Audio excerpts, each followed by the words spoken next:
I decided to stop calling myself a graphic designer, but I didn't decide to stop being one. I still love design.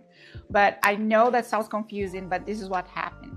At some point in my career, I realized that I wasn't just contributing with visuals anymore. I became someone who designs how things work, not just how they look. So I didn't stop being a graphic designer, I just stopped being only that. Hi, my name is Nayama. I'm a UX product designer, and I want to show you some real moments from my work that slowly changed how I see design, not in theory, but in practice. Because the biggest shifts in my career didn't come from a title change. It came from like how I started thinking about this stuff. At some point, the questions that I was asking began to change. I stopped asking like, how should this look? And I started asking things like, if this is actually working, does this really need to exist? And I'm solving a real problem here. Did I just spend time on something that doesn't matter? And those questions just changed everything. Let me give you a real example. And in fact, this didn't happen just once, but this example that I'm going to tell you is easy to understand. So at my work, we send email campaigns to thousands of customers every month. My job, design emails promoting sales and new arrivals, period.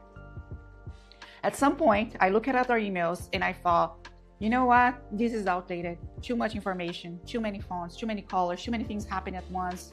And I wasn't wrong, okay? By design fundamentals, it had several issues.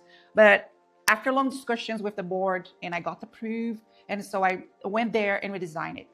Something modern, clean, balanced, visually appealing. So from designer's perspective, it was clearly better. I was so happy because I finally had something very nice for my graphic designer portfolio that was in my style. Anyways, but from a business perspective, nothing changed. No improvement in the clicks, no reduction in the unsubscribers, no increase in the conversions. So that real question hit me very hard. Did I invest time in something that actually needed to exist? All right, so instead of redesigning again, I paused. I realized that I didn't need more creativity. I needed more understanding. So I did something simple. I subscribed myself to 10 successful brands with similar products and price range and audience. And I started observing intentionally how they structure the emails, how they place the buttons, how they guide attention, what was repeated, what was consistent, what felt natural or not natural. At the same time, I also studied our material in the same way. And this time I moved it differently. I started testing things.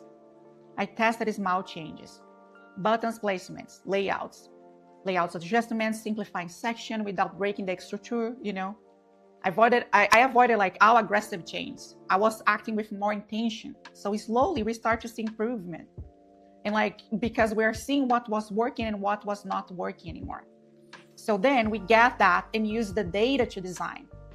We design now with intention, not just making beautiful things, but using real data. I stopped designing screens and I started designing decisions. Instead of thinking only things like, which color this button will be, which background is going to look more nice. I started also thinking not that things doesn't matter, it matters, like how it looks, it matters. But I started also thinking, will the user understand our message? What happens if they click here, there, over there? What happened if they make a mistake? What happened next? I wasn't just rearranging elements anymore. I was shaping how someone moves, thinks, acts inside a product. That was the big change. And another thing that changed how I work with others too. This mindset didn't stay only on my own work. It changed how I collaborate with others too. So I started helping my team move beyond making things look good towards designing with intention. Once you see things this way, it is hard to ignore. You see frictions everywhere. So I went beyond the screens and I went to workflows and I started simplifying process for my team that were messy or inconsistent. I started observing our daily struggles from the moment a product arrives at our warehouse to the moment it goes live in our website and campaigns. And I stopped thinking in isolated tasks, but the whole process that involved delivering our product at the end, because everything's connected. I started to see that was beyond of how this looks, my final design looks, but everything's connected. How we work, how we move faster, how we reduce friction as a team. So this was why I introduced tools and ways of working that help us visualize workflows, align decisions, collaborate better.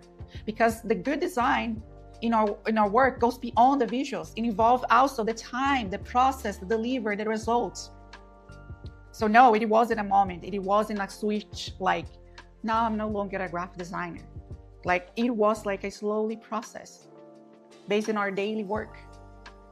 I could actually talk more about the details of these examples all day long, but to conclude, the fact here is I became someone who designs how things work, not just how they look.